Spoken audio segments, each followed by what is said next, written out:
Yeah. Boom, boom, boom. Do do do do do do.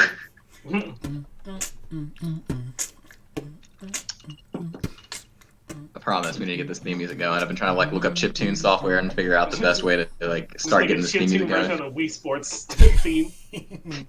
That is how we get the show shut down. Well, no, Get that cease and desist. If we get that cover song from Will Anderson? Yeah. See if he'll come on the show one time and do our intro music. He's in Nashville. We're probably like only like 2 degrees of separation away from that guy. Yeah. We can figure it out. Welcome to the show, everybody. We are State of the Nerd Union on your Monday nights in 2020, which for some reason is still going. I don't know how, but we're still here and we're excited about that. Here tonight with Kenny and Steve. How y'all doing tonight? Hey, Yeah. Ooh, I forgot that was up. About to get real meta. This is super meta. But yeah, how are y'all doing tonight? Doing pretty good. You know, weekend came by, had a solid D&D campaign, playing tons of Genshin Impact lately. Bought that Battle Pass.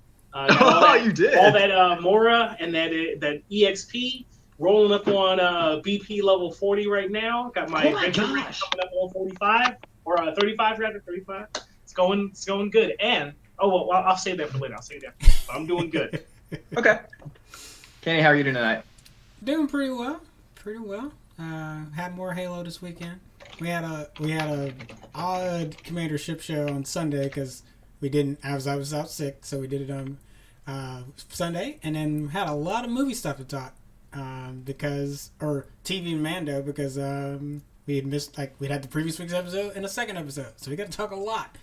So if you want to go check that out, definitely appreciate it. But yeah, it was a lot of fun. Day drinking and talking. So Nice. yeah. Nice. It's been a good weekend at my house too. I've been playing a lot of Smash Brothers and Genshin Impact recently. Finally got up to like adventure rate 24 because I'm slow in that game, and I met Child, and he is suspiciously likable. Like, I'm scared of the dude because he's so likable. A wise choice. We'll see how that storyline goes. Yeah, I'm doing that storyline right now. Oh gosh, yeah. All right, well, we're here to talk a bunch about gaming, some movies, some controversy happening in the gaming community is going to be the main topic tonight. But before we hit into that, we got a number of things we want to tell y'all about, starting with some things that happened after Black Friday. Now, various people have been talking about how Black Friday wasn't the greatest, sale day. A lot of stores have been shifting to online and doing various, things after Black Friday or, Black Friday Plus or something like that, where it's multiple day deals that are going on. Best Buy has a really fantastic one going on right now. So, Kenny, have you explored this one? I know that you shop at Best Buy a lot. Oh, yes. Yes.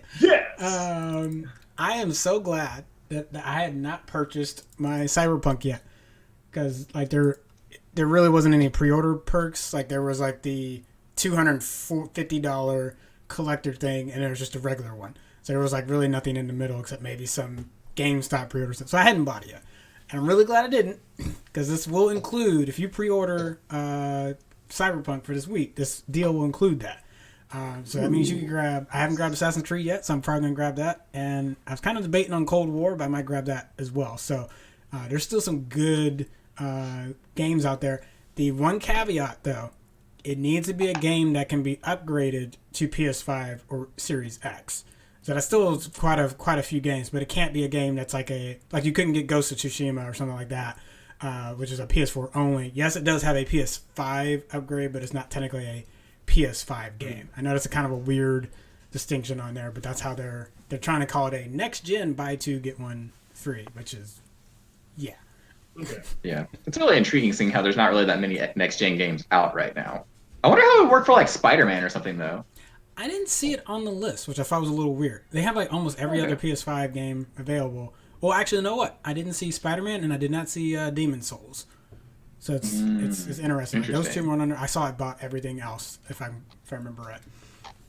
Okay, that's intriguing.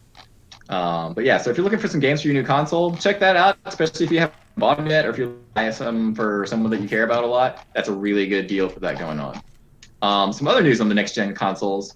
So obviously the new consoles have released. If you can't find one, they're trying to keep or create some more consoles to keep up with demand and try to deal with all the scalpers that are having issues with that. But if you want to wait, there might be some advantage waiting to get your new console, at least if you're waiting for a PS5. So there's a patent that was filed recently that a death blow the Xbox Series X, but I think it's way too early to say that. So this PS5 is theoretically going to be a PS5 Pro because they filed a patent for a PS5 that had multiple graphic cards in it, or graphics cards, specifically 2.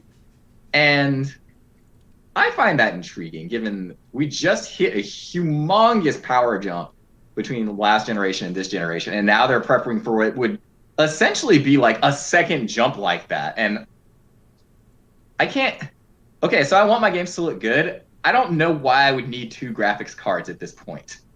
Like, you could, but I don't need it. You know? Well, so what I'm thinking is like probably just using the like dedicated graphics cards for stuff you don't generally think about in gaming. Like every time like you see something new come out with the Unreal Engine, like when they're doing like the technical spec demo or whatever, they're like, look at these light rays, like look at that water, don't that look just like water? And it's like that kind of stuff. And like the thing that this generation to me, Nintendo exclusive because they're working a whole nother angle.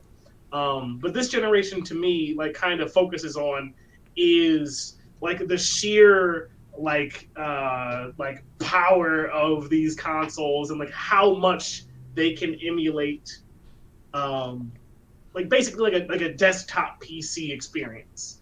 To me it's like the consoles are just trying to like push as hard as they can to like try and asymptotically approach like I want this to be as good as a PC computer for as long as it can be for the duration of like the console's lifespan. So having 2 graphics cards would enable you to do like even if you don't need it yet, as new like updates come out and like new rendering software and new gaming software and that kind of stuff come up. If you're like if the PS5 right now is like using probably not, but let's say it's using like 65% capacity and they make a bunch of improvements and then like eventually the graphics capabilities are hitting 90%, having a secondary backup, like not necessarily backup graphics card, but a secondary graphics card to offload some of that work can help like expand the I guess like you could say the graphical capabilities, the graphical lifetime. I'll say lifetime because there's a whole culture of not what I'll just say kind of folks who care a whole lot about graphics and maybe not a lot about anything else. But it will, for those folks, it'll extend like the length of the console's lifetime longer than it might otherwise normally be. Like I kind of felt like once we hit PS4, even late PS3, I felt like okay, cool. Like this football game looks so much like football that I don't feel like there needs to be any further graphical improvements to a football game for it to feel like I'm watching a regular football game. And yet they kind of keep coming. So at least on that end, like for the folks who seem to care a whole bunch about graphics but are in like that like weird kind of subgroup of people who only play sports games, I don't super get it. But for everybody else who likes like the big giant robot fights and the really beautiful Ghost of Tsushima like landscapes and just kind of being able to sit there on your horse and be like, wow, like this is bonkers, like that kind of stuff. Like having 2 graphics cards lets you kind of do that kind of stuff. And like as the PC upgrades keep rolling out, like you can kind of not necessarily stay in lockstep, but you can keep up longer before you like, all right, let's start working on the PS6. Yeah, that makes sense. That's my guess. That's my guess. Okay. And it was a model I thought they were going to hammer more when the Xbox One X and the PS4 Pro came out. That's like when people said the new consoles like the PS5 and Series X were coming out. I was like, but I thought this like kind of staggered architecture was going to be more in place. And it is kind of from a like compatibility standpoint because all your Xbox One games can be played on the Series X. Your PS4 games look a lot better. Like all of those look better on that next console. But I'm assuming eventually there'll be some kind of drop off where your One X just not going to be able to play stuff. So again, yeah, when that PS5 Pro comes out, and Jerry, you're right. That article title was kind of misleading. They're like, it's already going for the jugular or something. What did it say? They said calling it a death blow to Xbox Series X, and I was like, do you think the Series X is not going to come out It's- with a pro, like their next, like their pro mid, like the whatever the next version is? That's like not the new next gen console, but like the. Come on, we just had an example of that this last generation. Like, and you're clearly doing it. Like what? Xbox Series X2. I swear to God, a literal Damn. Xbox console that also functions as a mini cooler. The Yeah, Series, it is a bit of like a what's the word? Series I'm looking for? Series F. It is a bit of like a like I can't remember the word I'm looking for, but it's like a bait, a clickbait like title. Like, oh, this is a death blow. There's absolutely nothing that they could possibly do to counter such a thing. It's like two graphics cards. What could they possibly do? And it's like, in 45 minutes, Xbox is like, yo, what about 3 graphics? Xbox will kind of come out of here like, let's check the heart of the cards, and pulls out like the Exodia graphics cards and like has 5 of them. It's like This would be the point where I reach under my desk and like pull out my dual disc, which I keep handy, just such an occasion. yeah, Microsoft was like, we borrowed that Apple's line remote. M1 architecture and just dropped that into it. And people are like, what? I'm like, yeah. I'm like, wait, what? Nani?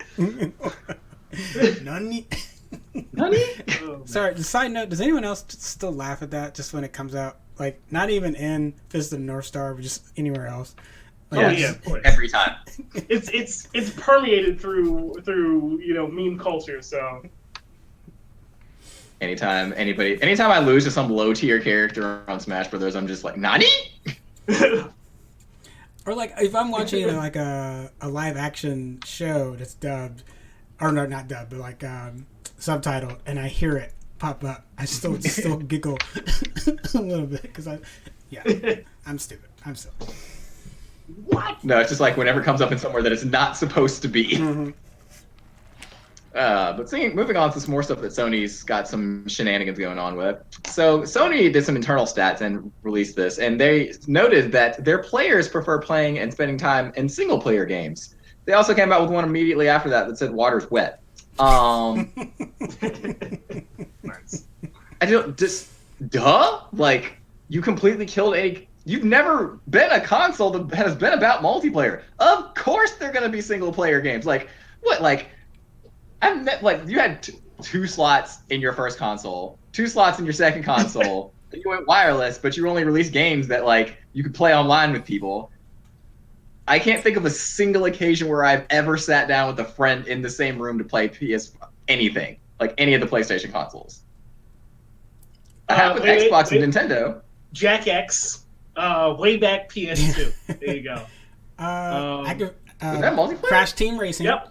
Crash Team Racing. And fighting games. Like I played most of my fighting games on my PS2, so I always playing like with one other person.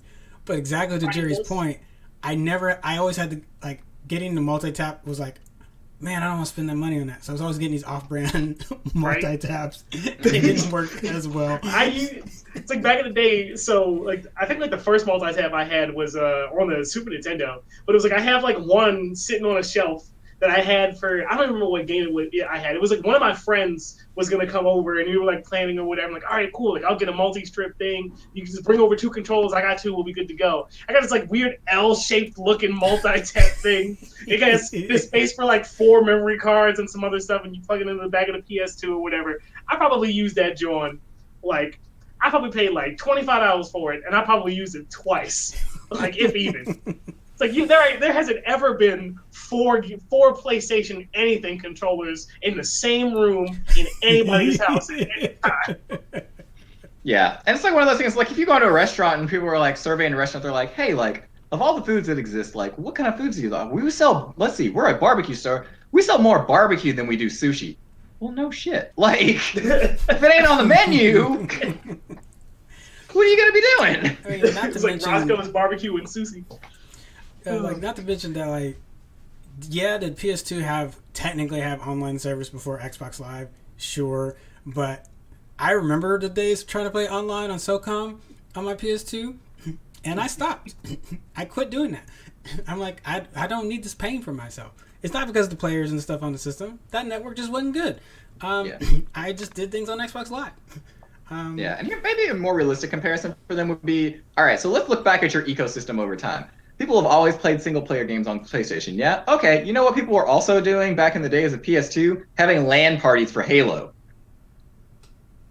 Yep.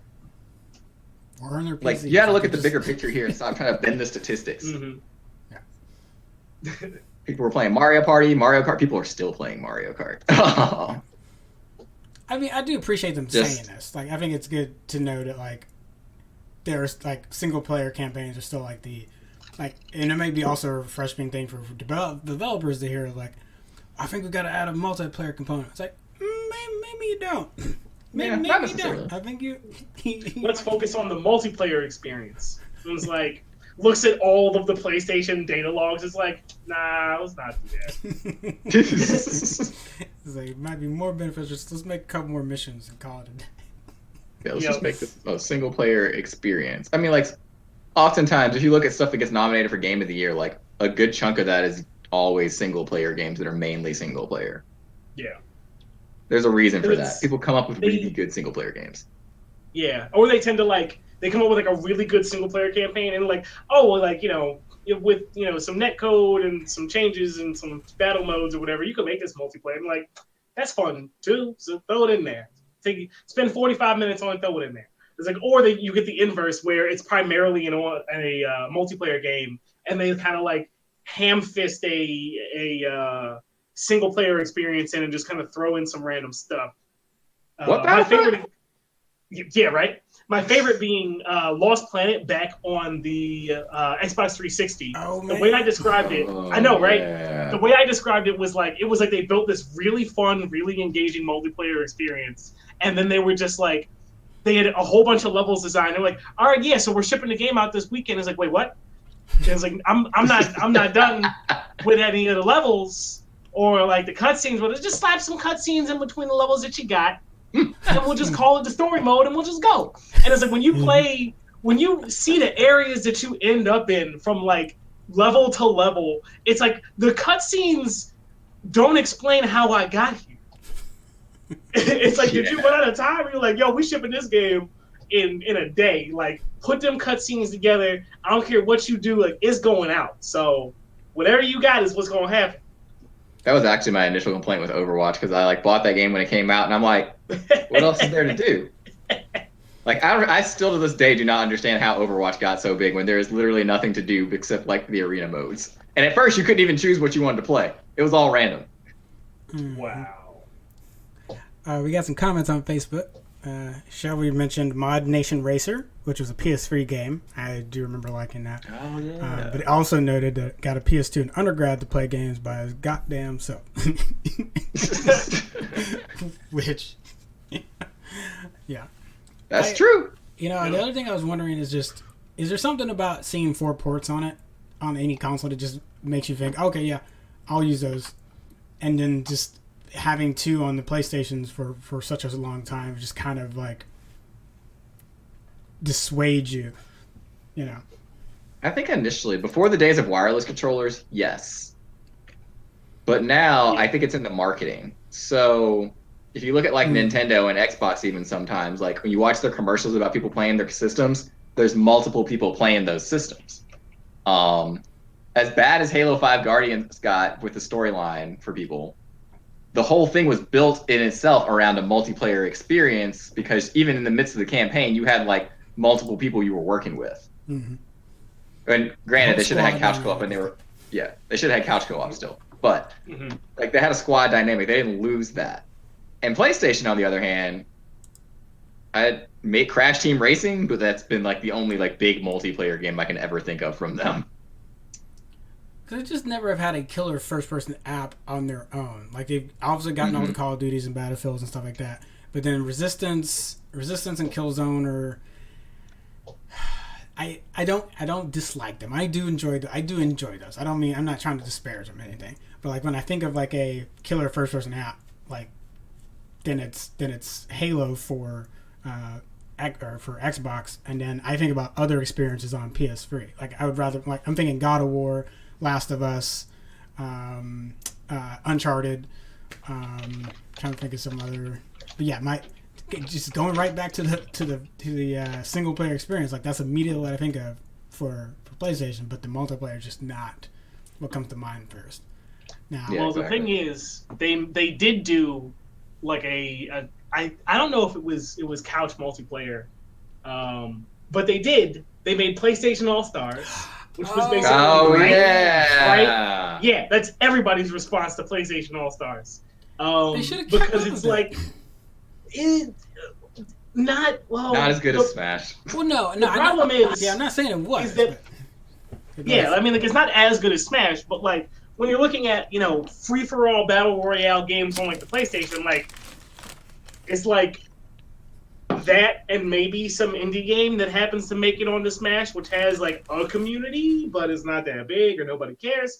And I think it's that like part of it is the probably just like how that game was advertised, and that like they didn't. Well, it's not to say they don't have a roster of like super popular fun characters that they can have in an all-star battle royale game, whatever. But I don't think they advertised it super great. Not everybody, like, not all of the characters are like cross genre. Well, I would say like there's probably more cross genre characters in I'll just call it Smash All Stars because that's what it is. In Smash All Stars than there are in Super Smash Brothers. Like I feel like Super Smash Brothers, it's like most of the characters that show up like fit into like at the very least like the same ESRB level of play. But like when you have I'm thinking but when you have in Smash All Stars for the PlayStation, you have like Killzone characters alongside like Ratchet and Clank. Like it's like some don't look right. It's like Smash did that with bringing in Metal Gear Solid into when did they first show up? Was it the first open Brawl? Yeah. And everybody's like, Solid Snake, what you doing here? Like something like you put Solid Snake next to Yoshi. It's like something ain't right. But it's like like when you have like Killzone and like Drake's from Uncharted, I'm like, okay, yeah, these two things go together. But then like you put them next to like Ratchet and Clank and like Jack and Daxter and Parappa the Rapper. It's like I forgot he was in that. Yeah, Parappa the Rapper was like the reason I cared about that game. Jack and Daxter, Ratchet and Clank, Parappa the Rapper. I'm like, all right, cool. I care about this. I didn't buy it, but I watched it, and I was like, okay, now I don't care.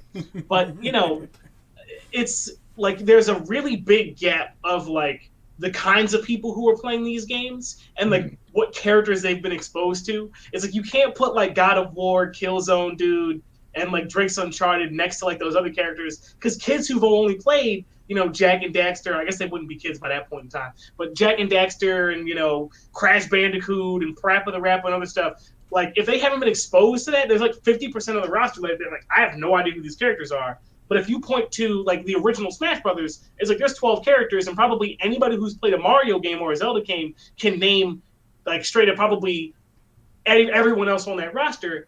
Like there's a certain amount of like brand recognition that you have with the Mario crew or with like the Nintendo crew in general than you have with the PlayStation ones.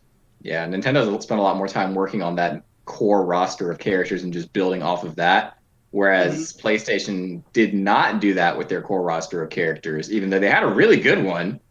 They just haven't really built and expanded upon that. Yeah, and I don't think that they just don't market them in the same way. Where Mario and the whole cast is like very like you can slap them in a commercial and have them say stuff about Nintendo and it doesn't feel weird. But if you do the same thing with like Killzone or Kratos, like it's like, what exactly are you doing? But how is? I mean, you could do it with Kratos. He's in Fortnite now. I mean, yeah, and probably like there's 10 people who are happy about it. But I mean, it kind of goes back to like the Animal Crossing Doomslayer thing that's happening there. Like it was cute, but if there was actually a game of that, it'd be that is I feel like that's the epitome of. Or maybe it's a sign that like it could work now and it just wasn't going to work. I was about to say, I would buy that game in a heartbeat. I feel like we would file that under things that nobody asked for, but maybe some people wanted. Then One of those games that said Nintendo was very character and brand driven, which yes, totally. Absolutely. Yeah, true. But even still, the fact that like, and that's a good example of that. Like, they're very character, like they're driven by all that. But that's part of why that works. Like, you could throw crazy crossovers in there, like Isabelle and Doomslayer, or something weird like that, and it works because they spent time developing all these characters and they have so much personality that they've built up over time. Mm-hmm. Like Raving Rabbit's Mario Yeah, crossover. Nobody asked for that, but that game's amazing. Yeah, it's way better than I feel like it has any right to be. But like, I really like it. I'm like, that's amazing. It's like one of those like, wait, I like this. I like this. I can't believe I like this. That is exactly how I felt about Tokyo Mirage Sessions when we reviewed that. I got a copy of that from Nintendo. I was like, the frick is this? I don't want to play this. And then I played it and I was like, oh, I never knew I wanted this. But yeah, honestly, that's the big difference between Sony, though. They're just, I know they want to be the big kid in the park, but they got to do it a different way if they want to stay. Like, this will work for right now. If you want to stay relevant over time, over an extended period of time, though, have to do more than just make good-looking consoles. I mean, wouldn't you say though that they are after the PS4? Like, I mean, that because It depends on. Okay. I need to see what they do with the PS5. Like, I think they're trying to lean into their characters a little bit more and to give us something that we can build on from there.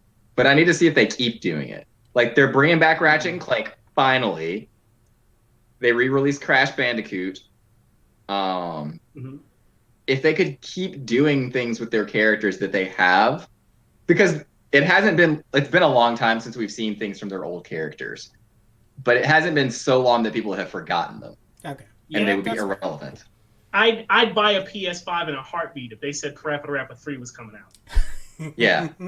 I mean, that, if they released, like, they just started, hey, we're going to delve into some more Jack and Daxter stories, I would be on board, like, so Absolutely. fast.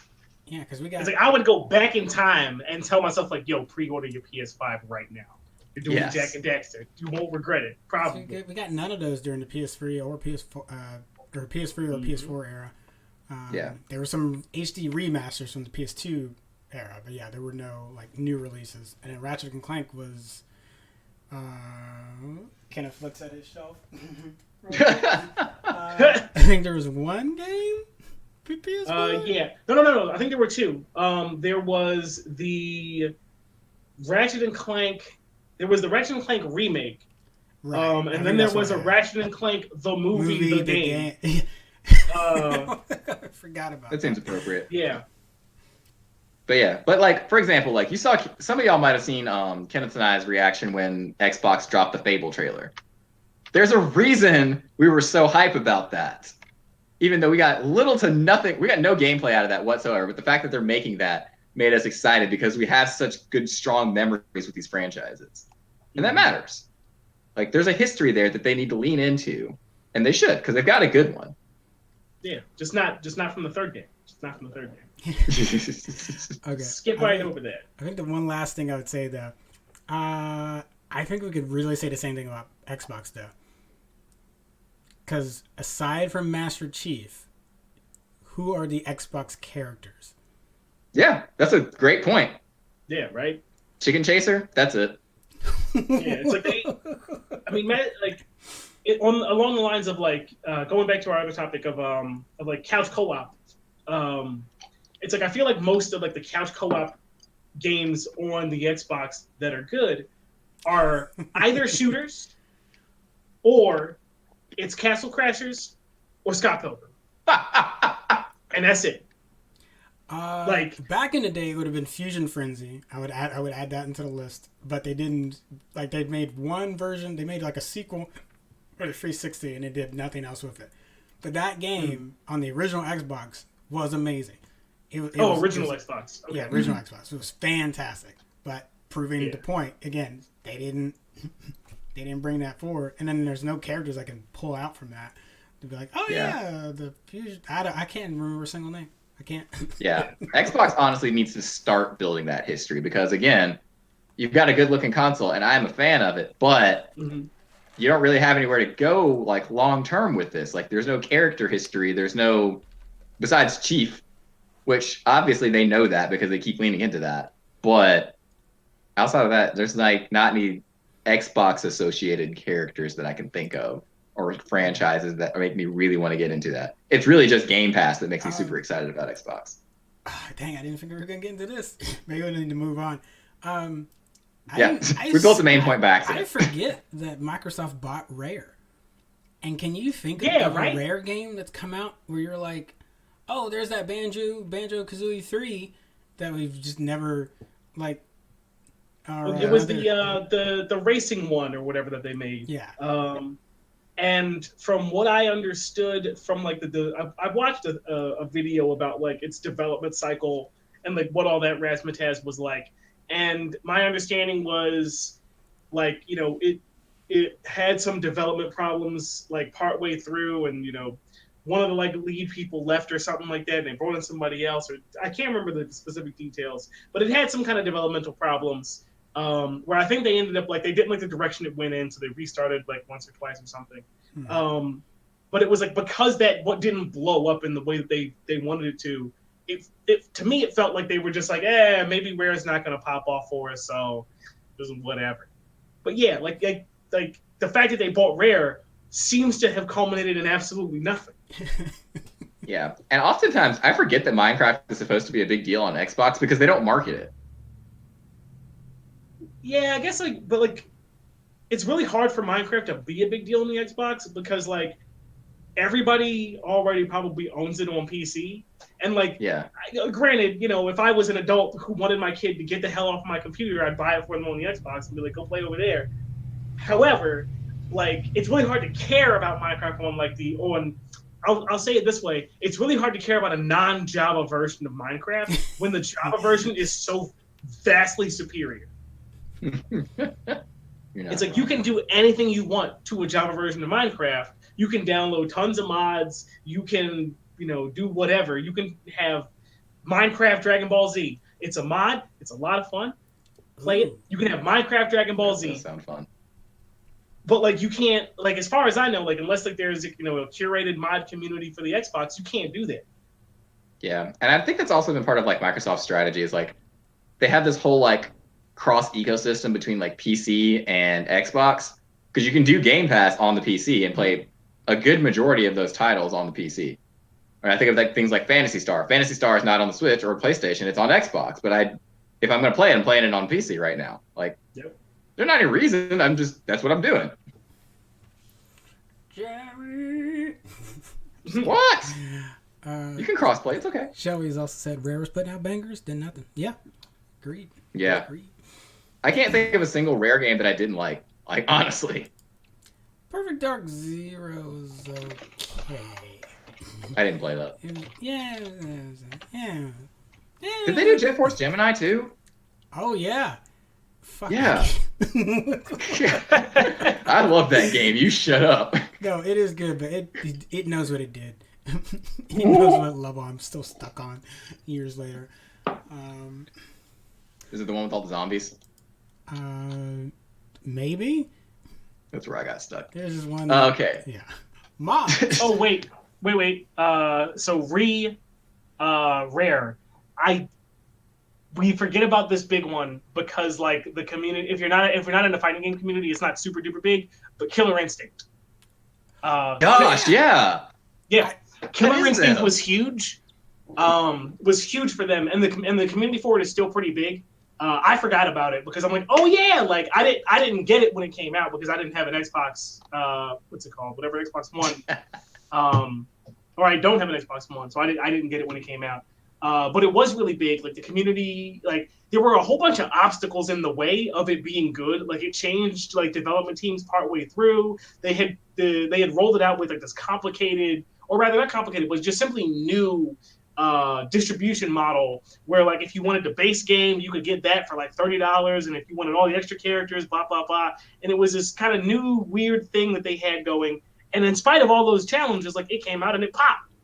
Like you can play as like all of the core casts of Killer Instinct characters. For some reason, I think you can play as the Ninja Turtles in it as DLC. You can also play as Battletoads in it as DLC. I don't know, but like Killer Instinct slaps. It's a really fun game. They did a really good job of bringing it into the modern day, especially after that Banjo-Kazooie failure. I forgot, the Banjo-Kazooie. I remember the Killer Instinct. I often forget because I'm not big into the fighting game community, but that was a big one that they had. Since then, apparently they came out with Battletoads this year. Yeah, it's a new one. And then they did, but before that, it was like Viva Pinata. I'm looking at the wiki page of what came out back in 2008. It was Viva Pinata and Banjo-Kazooie, that Nuts and Bolts game, came out that same year. And then the reason we all forget about it is because they came out with Connect Sports. And then Connect Sports Season 2. Ooh. Yeah. And then 2 years later in 2013, then we had Killer Instinct. And then for some reason in 2014, Connect Sports Rivals. So they stuck them on camera games. God. Yeah. After that Banjo, they were like, all right, you working on this new product. We're gonna see how this goes. Waste. But then Shelby, they popped off. So Shelby on Facebook said Jeff Porsche Gemini was the shit. You're right, it was. The game was amazing. I mean, it was... And that game was legit. I love that game. Kenny's just bitter because he's stuck. Just saying, it probably could benefit from a control scheme update. You leave us and our tri-rocket launchers alone. I love that guy. That guy was amazing. But there's some super broken. See, now I'm gonna emulate that game and get some folks together. I gotta get my friends and like, yo, you guys remember this game? And be like, oh, I never heard of it. This is our drop to say that, to tell Microsoft, hey, y'all need to make some more Jet Force Gemini because you would have so many people buy that game. Yep. If they made Power Stone I don't remember free, what that game was about. I would. If they got Sega to exclusively release Power Stone free on that, I would never shut up about it. I would be every episode like, all right, Jerry, so we got to start the show talking about Power Stone. He's like, we don't even have any more news about it. I know, but came out a year ago. You need to keep it in the ether. It's like you Google Power Stone 3 like in 2023, and there's like one mention in like the Google search results, and it's just you. That'd be hilarious. See, all right, so we've gotten severely. Sorry, go ahead. We've gotten severely sidetracked with another main point that we didn't realize we were going to have, because it was actually a really good point to make. So moving forward, going back to some mods that we were talking about. The Master Chief Collection for PC is going to be including mod support soon, possibly, but not in the way that you think. Happened is there's stuff that was armor designs that were cut from Halo 4, and 343 is specifically going to be addressing the GRD helmet from that. They're planning to make it into a future update for Master Chief Collection, and they'll definitely let people know when that's happening. Enough Halo that probably affects Kenny more than it affects anybody else on the staff. How do you feel about that? We like our armor designs in Halo, so getting some of those back from Halo 4 is quite appreciated. So there's a couple things they brought up in that because you can currently do like 4-player. Then this is something we were talking about for this upcoming thing. Oh, reminds me about the Halo marathon we need to talk about later. But we'll talk about that later. But the 4-person co-op technically didn't start until Halo 3. So they've gone in and made that available on So if you play Master Chief Collection, do it on Halo 3. Think you can do it on.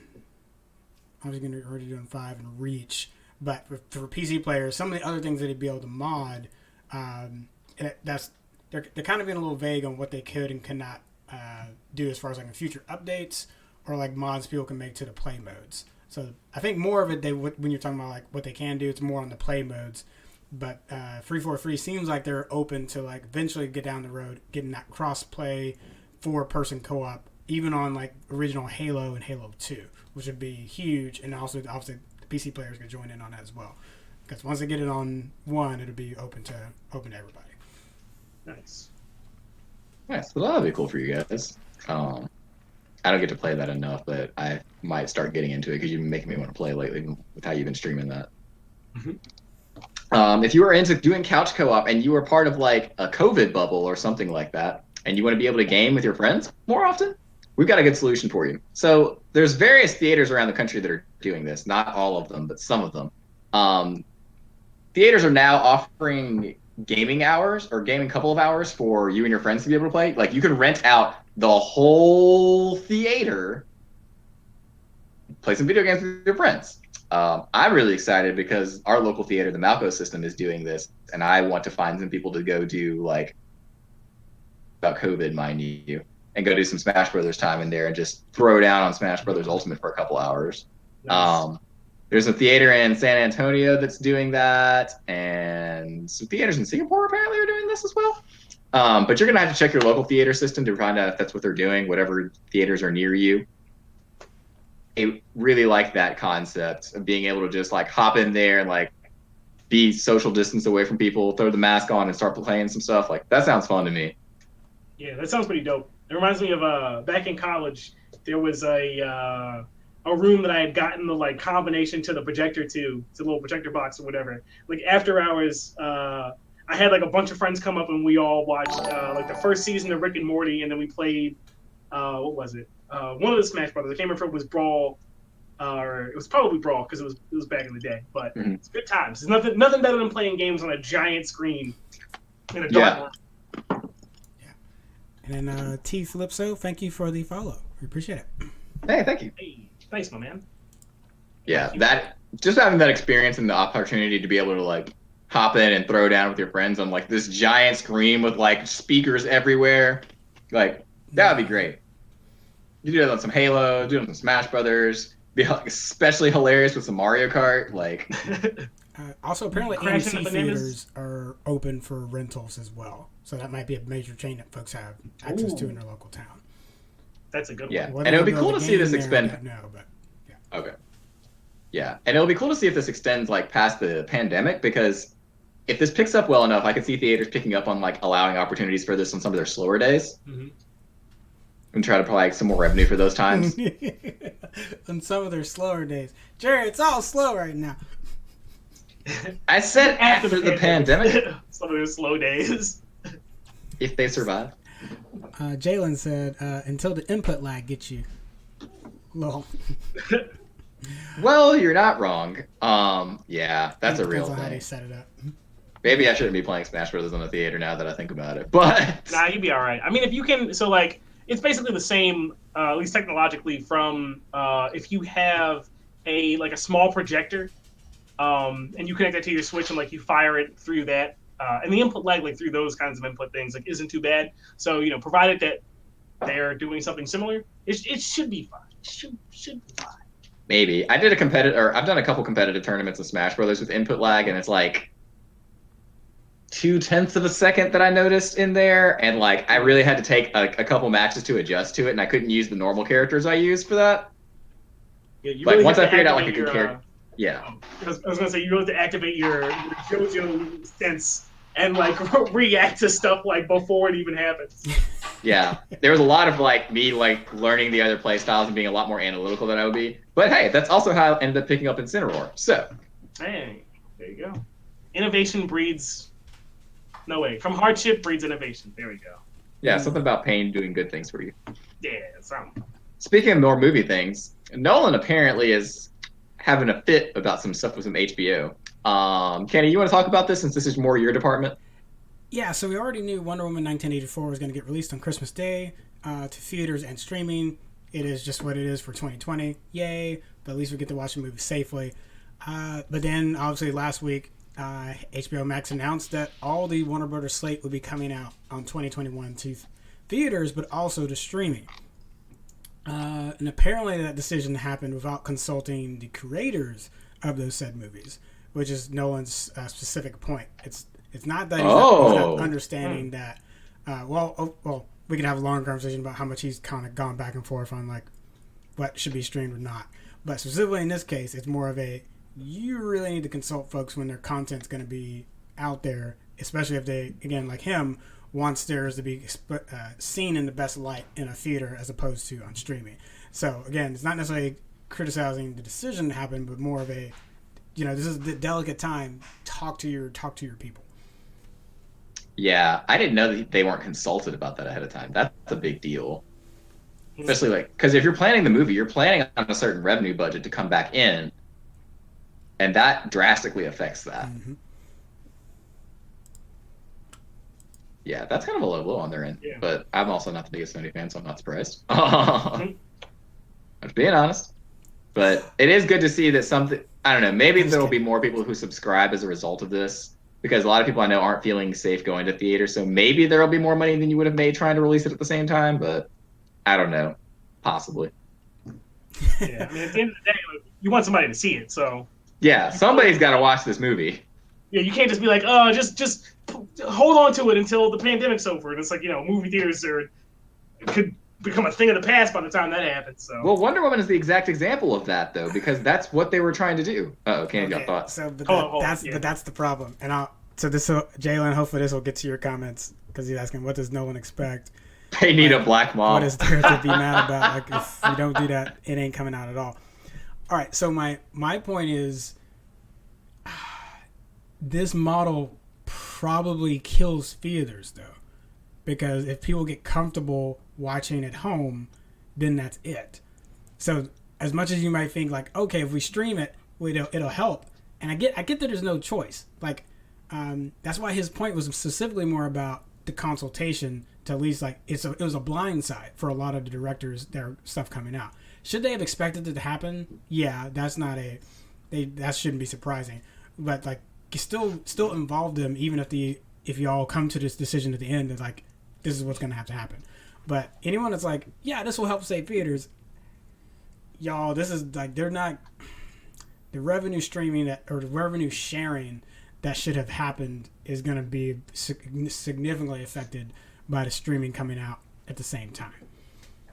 Yeah. Yeah, absolutely. They're going to have to strike a new deal to make money. The state that the theaters are in, I feel like there's a moment in Dragon Ball that's like perfectly analogous to this moment. And like you remember in the Frieza saga where they think they've killed Frieza and they're all laughing and they're having fun and like suddenly Krillin starts floating up into the sky. Like this is the part that's where theaters are right now.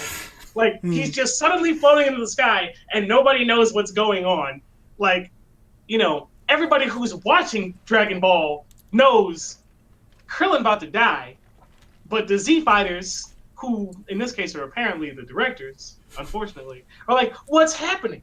What's about that? My boy, why you flying in the sky and wiggling around like that? All right, so two things to that. One, why would you bring that trauma back up? Two, because it was accurate. Does that mean we're going to get a director who goes Super Saiyan and solves this problem? No. But honestly, turns his hat backwards, throws it off, his hair turns gold. Okay, but on real point though, I don't necessarily think that this would kill people's desire to go to movies though. There's still something about that experience of going and seeing something like with that surround sound, a big screen in front of you, popcorn, like somebody you care about a whole lot with you, your friends, your family, like not your family. Your your friends, your spouse, girlfriend, husband, whatever, boyfriend, whatever you want to call, like whatever. Like, there's something about that that's still a really good experience. Like, there's a reason why every time that I go to the drive-in, it's still packed right now. Mm-hmm.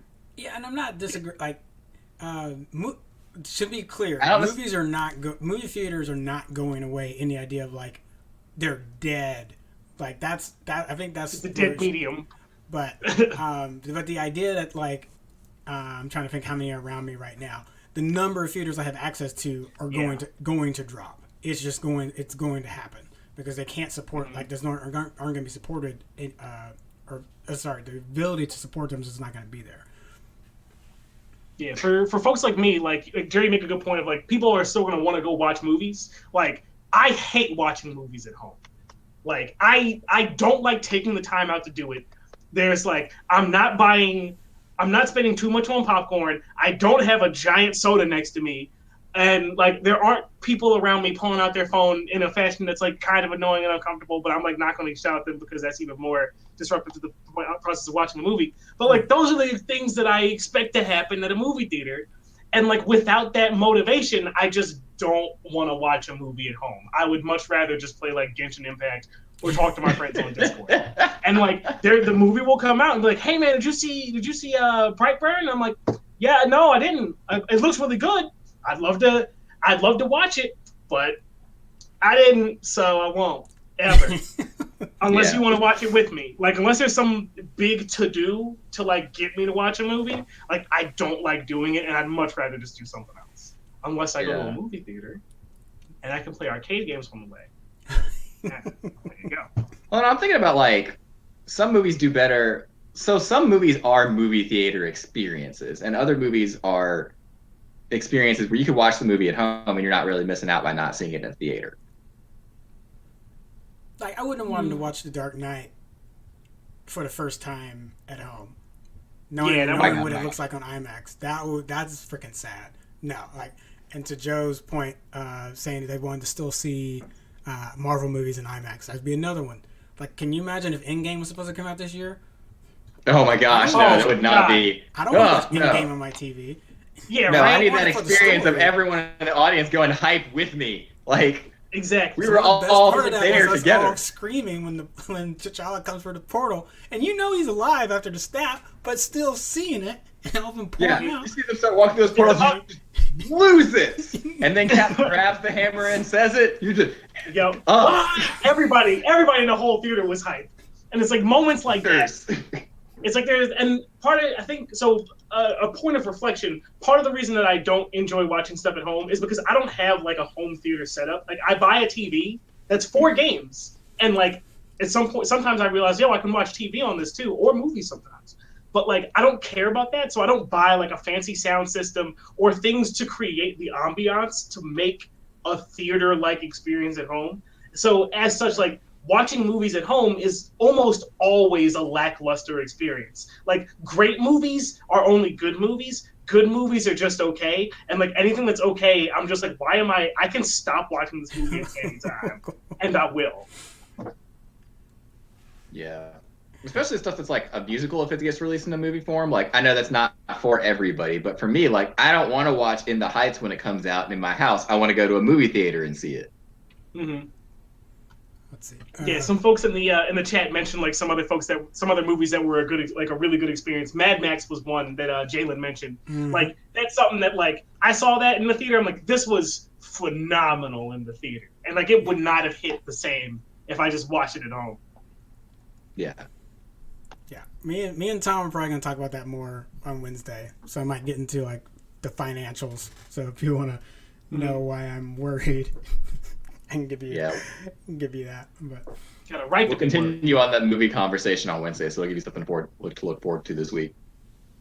Moving back into some gaming stuff, though, if you're planning on playing Cyberpunk this week, because that is actually going to release this year, you're going to need to make sure that you have about 43 gigabytes free worth of space. They've released the initial like update launch you're going to need to do, and on top of having space for the game, you might have already pre-loaded it. But you're also going to need 43 gigabytes worth of space. That might be seeming to be a larger file, but this is also kind of what we were talking about with the new consoles, with the file sizes increasing with the new consoles. It's not going to be that surprising that we see bigger updates happening that are that kind of size. Now, granted, the infrastructure of the internet in various cities and towns is not there yet to keep up with this kind of thing. And that's a conversation for another day. But if you have the time and you have the space for it, go ahead and try to plan for that, because it's probably going to take that. And you really want to be able to play as soon as possible when it comes out. So go ahead and make sure you've got all your ducks in a row. This is what's going to happen. And then you'll be able to play. Kenneth's going to play it on the channel, so you can check that out later this week. But we'll talk more about that again probably later. We keep bringing up stuff. I'm sorry. Hold on. Jalen's saying that's for PC. And I want to double... the article I was reading doesn't... Okay. No, I mean, the one I'm saying shows it... I'm seeing that update for Xbox. So I don't know what the total... Unless you're calling the total download, unless it's all considered... That's on PC. Yeah, Jalen, if you want to tell me... Yeah, I know you can download it now, but yeah, if y'all want to tell me what the... Maybe that 43 is included in the total download for it. So when you're... Yeah, let me know what you thought the Xbox download was. And then... God, I don't want to know what the Series X one is on that. God. 100 billion gigabytes. shit is ridiculous. Jalen's saying it's like 100 gigs on console. Okay, cool. Whoa. Oh. Hey, it's not Cold War bad. Yeah. It's a big game. Oh no. We lost Jerry. We lost Jerry. Hold on. All right. Well, let's give him a moment. Hold on, folks. Just give me 1 second. We're set up well for when we have everyone in the call, but as soon as someone falls out, we run into. Did we drop stream? Are we still up? No, stream's fine. Just the cameras, how I have y'all's set up on there. Yeah, I see. All right, folks. Yeah, give us one. Wonder if it'd be easier to just. All right, let's do this. Is he back? Hey. I think he's back. Yeah, I don't know what happened. Something went wrong with my home internet. It spiked up. That's why we have a cell phone set up for, just in There case. you go. My man. Yeah. All right, I think we're back. We're good. Yeah. Sorry about that. No, you're good, man. Good. We're gonna make it happen one way or another. Blue Skidoo into accessibility modes. Yeah. What? Jay, I guess you want me to take this one. Yeah. Go ahead. Yeah, so there's some cool accessibility things happen that should be noted. And, we talked about this a couple weeks ago when I unboxed the PS5, and I was like, who the hell is talking to me? And turns out the console started in accessibility mode for like reading, for like visually impaired folks reading what's happening on the screen. Oh, nice. And I thought like, okay, that's a really cool way to like start off instead of it being something you have to, because otherwise you'd have to go try to find that or know what button combination to push to like get that to start. So when you're doing the setup on the console, so I thought that was a really nice touch. And there's just some interesting things that have happened recently, like Twitch, what you used to do sometimes is called a blind playthrough. If it was like your first time, like you haven't read any guides or anything, like so you're just gonna go for like basically your first playthrough. I'm updating. I'm fixing my stuff. Sorry. Okay, Go ahead, you gotta keep close one of them out though. Yeah. There you go. Cool. Oh, there we go. Yeah, but now they've changed the language on it to be more inclusive. So instead of saying blind playthrough, they will make people have to say like, or if you pick a tag from Twitch, it will be first playthrough. So that way you're just like, you're not using the word blind in that. And then the Game Awards that we're going to be covering next, or not next Thursday, sorry, this Thursday, is also going to be having like audio description for the visually impaired as well throughout the entire show, which I also think is really cool. Like for folks to understand, like this is different than just subtitling something. When you give a good audio description, it helps people understand and kind of make a mental image in their head of what's going on. So sometimes when you just have subtitles, it's like this person said this thing, but it doesn't really tell you what's happened on the screen. So this is a much more robust, accessible way for folks that are watching the show. That would be really interesting. I'm excited about that.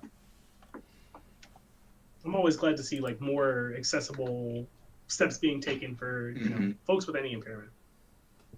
Yeah, especially because like honestly, like a lot of gaming I feel like is built around or is getting built more and more around accessibility for various like visual or audio impairment stuff. And I like seeing it's the same thing you were saying actually. I like seeing companies or fixing up around that and being making things more accessible for people.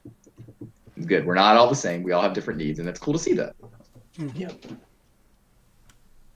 All right, moving forward, Razer apparently has been taking up modular gaming PCs, and they have some streamlined swappable parts that they've been having for years.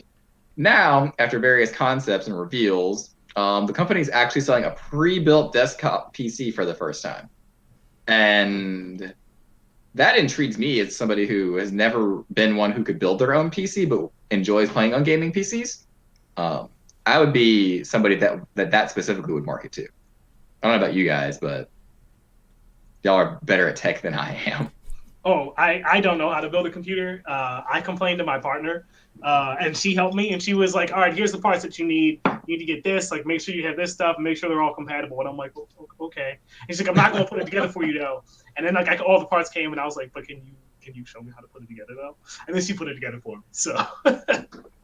Yeah, for me, that's like IKEA instructions. When I open it up, I'm like, where's the words?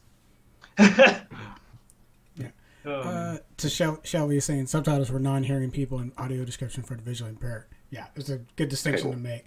I just think so. I apologize if I mixed it up. I was also trying to say I also wanted to bring up subtitles because I think people put that for no, because I brought it because like I feel like some people were like, yeah, subtitles will be fine. I'm like, but if they can't see that. Yeah, it's more than just that, because it's like if somebody says like, "Oh yeah," and the subtitles or the description says like, "Look at this," and then like there's no description of what this is, then it's not Yeah. helpful. Can you see what they're doing right now? No. But yeah, I appreciate the distinction, Shelby. Thanks for the clarification. It's like Toph. It's like Toph. There he is. It's what you're gonna say when you find him. Oh man. Yeah. So the specs on this are not bad. And it's basically like the Intel NUC. They've had a lot of these like small NUC PCs that you go like really good for like a home theater PC, something really small. Game a little bit on it. So you mean like you look at the specs, like yeah, it's an i9. I didn't hear a lot on what the I know what GPUs it can fit, but it didn't really say which ones kind of come default with it. So it'll be fine. It could be like a really good. I feel like it'd be a really good living room PC.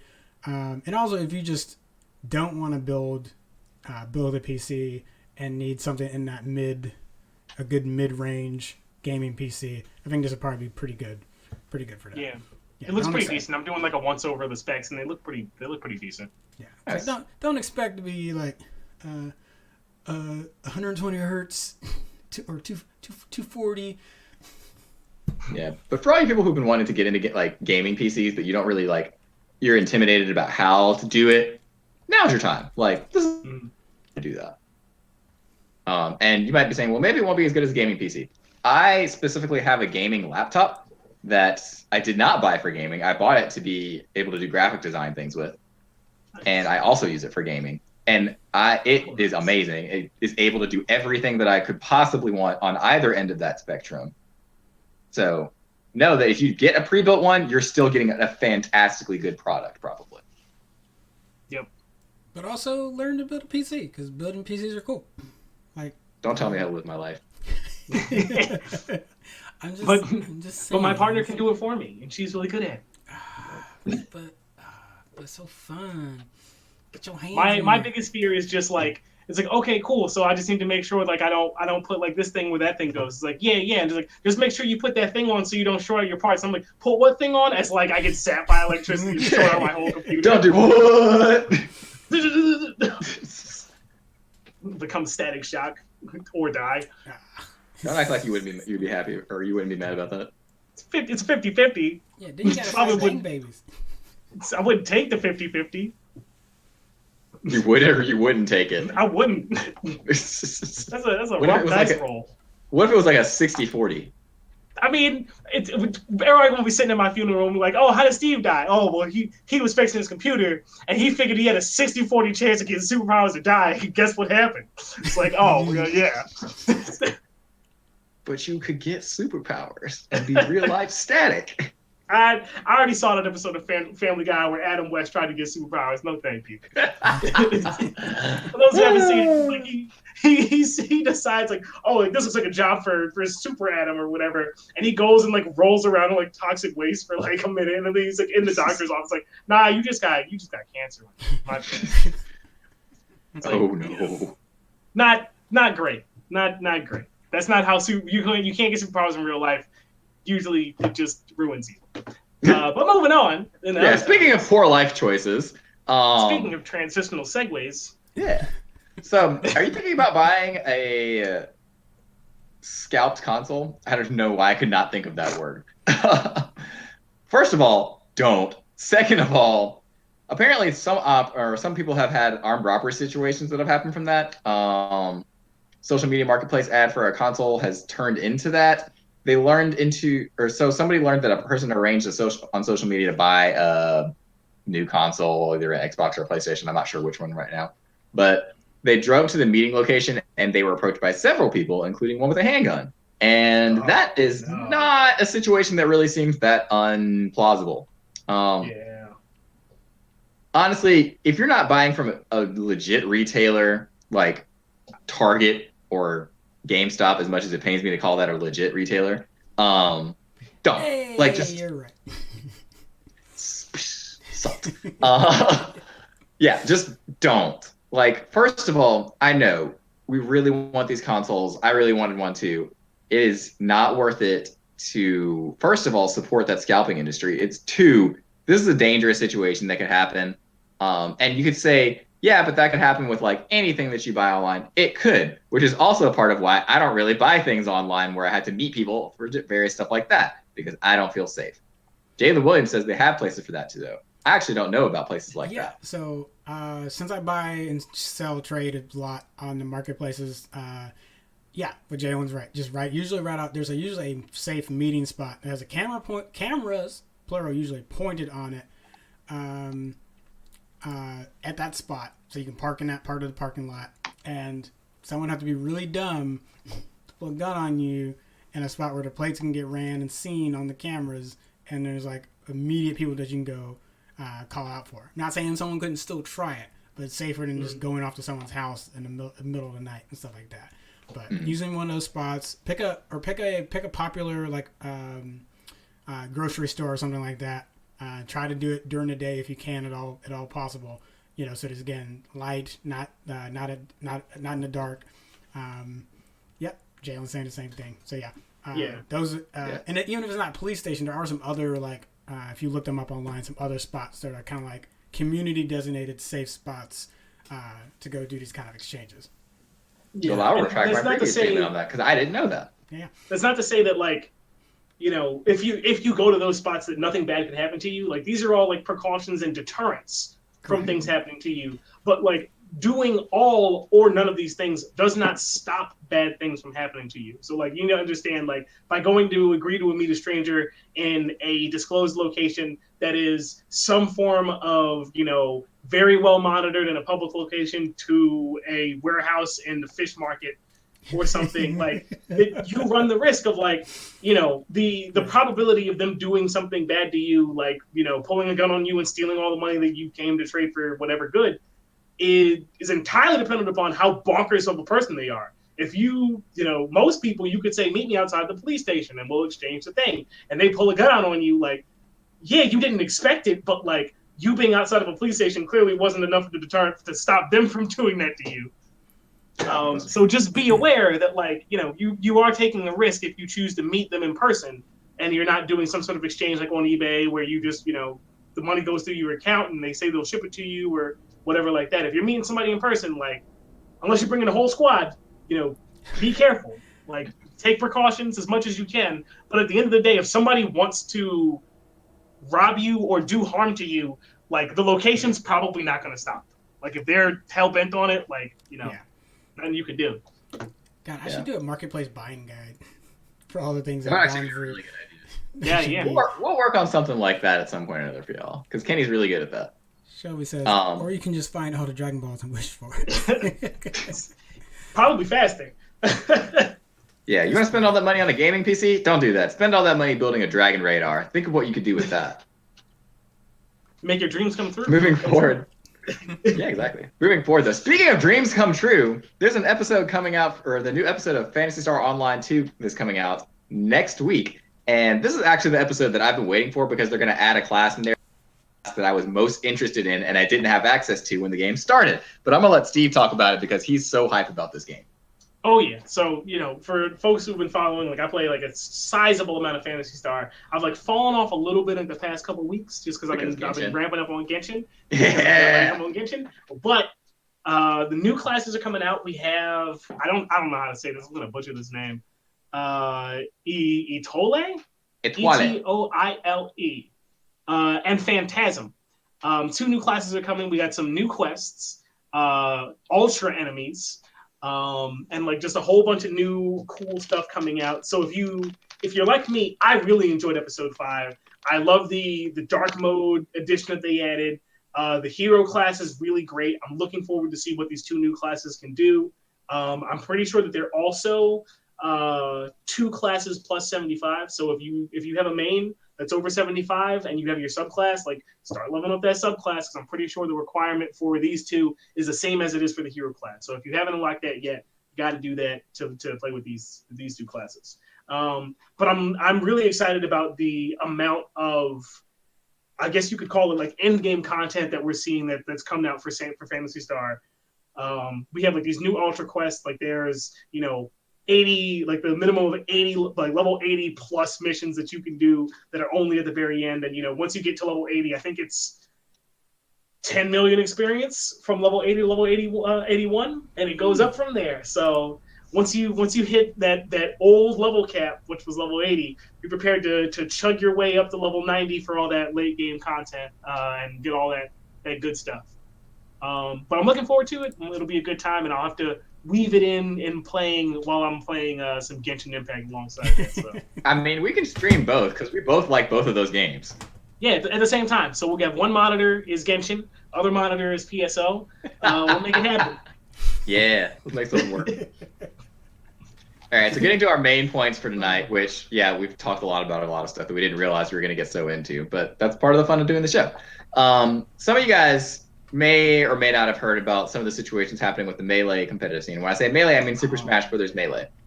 So this is a touchy topic because there's a lot of feelings, a lot of different ways about this situation. we spoke about it a little bit before the show started, but we'll wait until we get the ball rolling. So, long story short, for those that don't know, there's not really a humongous competitive Smash scene, which is nuts because there's not... I don't know a single person that doesn't at least enjoy Smash Brothers in some way, shape, or form that plays video games. It's a huge game. It's really popular. It's one of Nintendo's best-selling games, so the fact that it's not a big competitive game might seem as a bit of a mystery to people. Part of the reason because Nintendo hasn't done a really good job of supporting that competitive scene and building that up. Recently, there was a situation where somebody figured out a system to be able to play Super Smash Bros. Melee online and have a really good connection system set up for that. And so for a tournament that a group called Big House was hosting, they were going to use that connection system in order to be able to let their players play because of the pandemic. Normally, Big House is in person. This year, obviously, that's not a good choice, so they decided to use this the system called Slippy. Nintendo sent them a cease and desist to not use this tournament or not do this tournament because they were using Slippy, which technically is hacked software for Super Smash Bros. Melee, which is what they stated in their cease and desist, and they asked for the whole tournament to be shut down. That situation's been going on for quite a hot minute now about the outrage about that, and there's been a lot of mixed feelings either way. This past weekend, there was a Nintendo-sponsored tournament for Splatoon 2. And several of the teams decided that they would be in support of the Melee players by posting hashtag free Melee in their team names.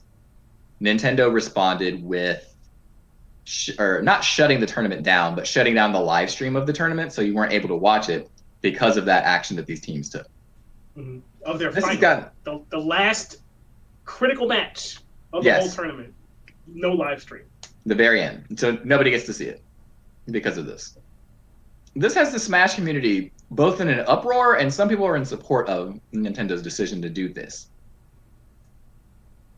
There's a lot of feelings either way on this, because yes, you can state that Nintendo owns those properties and they're trying to protect their intellectual properties, and they are not wanting people to hack their software. But at the same time, Nintendo hasn't really done a lot to support us Smash players in the midst of this. And I'm going to try to keep most of my opinions out of this because I play competitive Smash. So I try to stay out of that a little bit. But I'm going to let Kenny and Steven talk about how they feel about this a little bit more first. I do want to clean one fact up. Okay, go ahead. Is not a hack. It is using a ROM, which again is legally and has been fairly legally vetted as long as you own your copy of your copy of Smash, you can download your ROM. Now, where do you if we're saying hacked as in far like completely use the base code of the game from the ROM, then maybe it's a different conversation. But the creator of Slippy took 6 months off from work. Probably also helped that it was a pandemic, so that probably didn't have much going on. But neither here nor there. To put the work in the program and make this work. So it wasn't literally just hacking a game. I don't say probably not completely from scratch, but made this back end solution so that the games could talk to each other on a network. So yeah. Even Nintendo's this C and D, they're calling it a hack is a little. I have a little bit of a problem with that. It's not 100% accurate. I get why they're saying it, but it's not exactly right. But I mean, of course, Nintendo's going to describe it like that because they're like, "Yo, you sunk my battleship. Give me my money." But yeah, so my perspective is like Nintendo technically they do have the right to protect their intellectual property, blah blah blah. However, ain't nobody going to GameStop to buy Melee. Unless it's like literally the community of folks who is probably doing speed runs or they just want the old hardware and they're buying it from people who have already bought it. Like, Nintendo is not minting new GameCubes. They did make a new controller to support that community at the very least, so that's something. But however, it's like they're not really jumping through hoops to support these communities that exist. And my hypothesis is that it's simply just not that financially beneficial, and that there's probably just not a bunch of people who want to do it on the Nintendo side. The metaphor that I gave before the stream started, when we were talking about it, was we were discussing why wouldn't they just hire this dude who's already made the software? I mean, and this has happened numerous times where fans have solved problems companies don't care to fix. But when faced with they took on intellectual property and they made it better, but most companies just just stop doing it, which doesn't make a lot of sense. But from the perspective of you're a company and you have the option of we have a bunch of technical debt in Melee or whatever, and we want to spend time to fix it. It's like, okay, cool. Well, how long will it take? And as a project manager, you say to your boss, it'll take 6 months for my whole team, 20 people. We'll squash it out in 6 months. It'll be tested, functional, ready to go. Everything's good. And it's like, well, we could be working on Pikmin 4 for 4 months. We could be working on new Metroid Prime for 4 months. We could be working on Mario Raving Rabbids Gaiden for 6 months. Gaiden. Well, clearly you're not doing that. Yeah, right. But it's like when you have the opportunity to work on new things that generate a lot of money versus fixing old things that don't generate money directly for the company. I mean, you can probably charge people who want to do tournaments some amount of money, but it's not going to be the cost of 20 employees for 6 months to rectify these problems. And then even if you bought the software from the guy, you still need to test it and QA it and all that sorts of stuff. All those things cost money, and it's probably just a lot easier for Nintendo to just have a rule across the board and just say, whenever anybody anywhere does anything with our IP that we don't like, cease and desist, shut it down. You do it apparently with this. They did it with, there's tons and tons of fan games that have been shut down that are just as good as the originals. Mm-hmm. Cease and desist, and they get squashed. It's very unfortunate, but I understand Nintendo's decision to do it. I just think they're dumb, and it sucks, and I don't like it. Yeah. And I'm going to add in a couple things to clarify some things. One, for our viewers, we do get press copies of things from Nintendo occasionally, so I'll throw that in there just to let you know ahead of time. They do send us things. We're not necessarily for them, but we do have support from them occasionally. But also, the competitive Smash scene is complicated for a lot of reasons. That's putting it lightly. I'm trying to be nice right now. We're going to go into why it's complicated, though. So if there are small children in the room, tell them to go to bed. Drinks and rub. No, really. That's not state of the nerd unit after dark. Yeah, this is going to turn into an 18+ conversation real fast, so just fair warning, and I'm not joking about that at all. We're going to have to jump on Jalen here in just a second, because he's got so much Smash hate happening in these comments. I see you. We're going to get to that in a moment.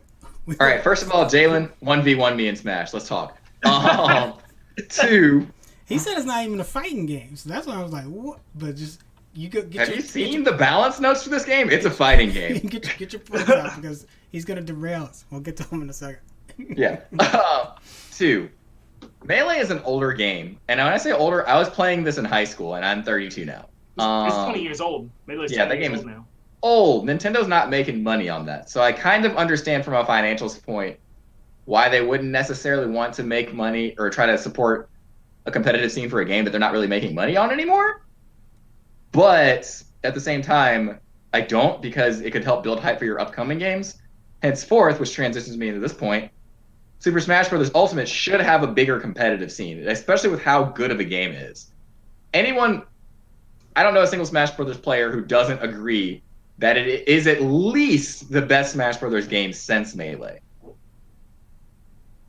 It's a game that continually gets support from the developers where they balance it out, try to make sure that none of the characters are incredibly overpowered. And for the most part, no one's overpowered except besides Palutena. But that's an arguable point because you can still beat her. But beyond that, it's a pretty well-balanced game, and it's gotten a lot of support from the developers, being Sakurai and his team. The competitive scene, I really want to see Nintendo support the competitive scene, but from another standpoint, given the situation that's happened recently with all of the pedophilia allegations that have happened and the revelations that have come from that and the stuff that is still coming out about some of the situations that have happened, I can see why they're hesitant to support that because of everything that was going on in that community. And that's why part of this issue is so complicated. Because yes, it was a low blow to support or to shut down the Splatoon live stream for supporting the Melee stuff. But I see why they're hesitant to support that, not even from a financial standpoint, but because there's such a company that's built around being kid-friendly and family-friendly. The Smash scene has not done a great job of being that. I walked into a Smash Brothers tournament before the pandemic started, and I saw a guy lose a match, and he chucked his controller across the room. Like, no joke. GameCube controller, right. Chucked it right across the room. That's not a situation that I want to bring my kids to at any point whatsoever. And coming as a competitive Smash Brothers player, we have to do better if we want Nintendo to support us or want any major company to support us whatsoever. Recently, Microsoft bought Smash.gg. That's not going to matter unless we can be better people in the midst of this. And unless we can also create a place where people feel safe bringing their kids to do this. Because currently it's not, honestly. And that's a problem. But that being said, we're in a situation where we had more support from Nintendo about this. Maybe those situations would have been avoided because we'd have a better, financial scene where we could have had more people around for things like that and had a better system for this. So it's a complex issue in that regard. Yeah, for Nintendo, it's like, to be in the shoes of somebody who's a Nintendo executive, you want everything related to be Nintendo to be far, far, far, far away from any sort of search engine association to the word pedophilia. Yes. And it's so not. It's like, doing like them cutting off like the Smash community, like, for that reason alone, like makes it a very easy choice for them. Yeah. And Jalen makes a good point on Facebook that they were already looking for a reason to not support the Smash Brothers community, and there it is, right there. And I can't blame them for that, honestly. Like, I might be mad about it for a whole lot of other reasons, but for that specific reason, I can't be mad at them for that. Yep. It's like, on one hand, it's like, that's not the whole community. Like, the worst parts of a community don't represent the whole. Right. Like, that's an acknowledgement. And I say that, like, not knowing anything about the Smash fiasco with whatever the relationship with pedophilia is. No idea. I don't know what's going on. However, like from a company supporting its, I'm not going to get into that. I'll learn about it on my own time. That is a literal whole other show. I'll learn about it on my own time, and then we'll come back and probably we'll never talk about it. But I'll just do it for my own education's sake. But there's from just the people playing a game that you want supported by the people who made it. There's like something to be said about how it feels as a gamer when they go out of their way to stop you from playing a game that they don't even make money off of anymore. Like that does suck. So with that emotion for the people who are just simply people who want to play the game because it's fun and they want to do it in a safe fashion, like that sucks, and I solely super empathize with that. So yeah, and the other thing is like, it's not that Nintendo doesn't have any esports investment whatsoever. If you look at anything with the Pokemon esports scene or the Splatoon esports scene, they're supporting both of those pretty daggum well in the midst of that. And the fact that they don't do that for Smash Brothers is really intriguing beyond moving past the pedophilia issues that they've had, because I think that would be a lot less of an issue if they actually did support it and gave some money into that scene, so that they could have a better situation going on. If you look at the stuff with the Pokemon and all the stuff with Splatoon, that doesn't happen. They even support all the so they throw online tournaments occasionally where you can compete to go to a real life tournament and stuff like that, but they don't support competitive rule sets. They don't support anything that would be considered competitive in that regard. But they do for Pokemon. Like, they'll have preset rules set up of you can only use X amount of legendaries, or you can't use any legendaries. These are the rules. They're good, competitive, solid rules. And I don't see why they can't do that for Smash Brothers, especially with how much effort Sakurai and his team are putting into making this a good competitive game. So, Kenny's got thoughts. Having been a trading card game player, I think most of my life for Pokemon, I think Wizards of the Coast has a big part to play of that. Now, yes, I know I'm talking about a card game, but and there is that like a huge, like there's some overlap between those two communities. But I think that gave the early Pokemon like tournaments a good model to follow, like from the card game tournaments and the like Game Boy tournaments, and then now we've got like as it has just continued to evolve and those tournaments like spread out and start becoming their own thing. Like they're still organized under, like if you go to the Pokemon website, you can still see all those tournaments listed together, whether it be the game or the card tournament. And I think that should just help them have a organizing body. That's just like, yeah, maybe some other folks might do their own tournaments, but it's like Pokemon's like, no, we got this. Like, yeah, we can handle this. And I think Smash just never had that. So it became its own kind of, I don't want to say lawless, but it became its own thing. Like it didn't have an MLG, it didn't have, anything like that. It's like the Mad Max. Yeah, it's the Yeah. and now you're trying to get it into some kind of conformity, and it's just not working well. And obviously, now these things are coming out. Too big to fit into some sort of structure because there was no structure to begin with. Yeah. Could you imagine if Pokemon was where it is right now, but that had been completely unregulated, and now trying to put that under Wizard of the Coast tournaments and or like the Game Boy tournaments? Like, no, it'd be insane. It'd be insanity. Virtual insanity. It's weird. Gosh, now I'm sad. Yeah, lots of fun to say. Oh, did Jerry freeze? Jerry! Oh, yeah, Jerry's frozen. Jerry's frozen. Ruh-roh. All right, let's give him like a moment, and he might come back. We'll see if he has any closing remarks. Oh, there he goes. Yeah, I'm done with my computer for right now. My internet in my neighborhood keeps spiking. Okay. Well, I need to do. Is your? Did you close it out? Oh, there we go. There you go. Cool. Yeah. Sorry, just need the screens to shuffle. Yeah, I'll pull up the Facebook chat and the stream chats in just a minute. But yeah.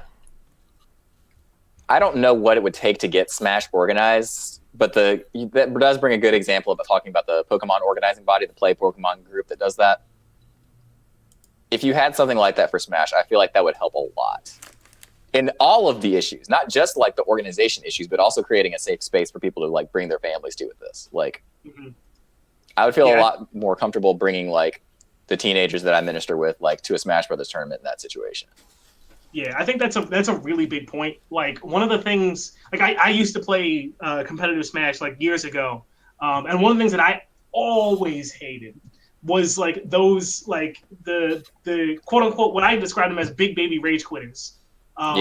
Who like lose a match and then throw like the world's biggest tantrum because they're the world's biggest baby. And I'm just like, yo, can we like, is there somebody somewhere here who can stop this person from showing up? Because it's like whether it's like they're there one time or like you've seen them twice or they're there at every tournament. Like nobody likes them. Like they're going to lose, and when they do, they're going to be a big baby about it. Like they're not the kind of person who could just unplug their controller, shake the person's hand, be like,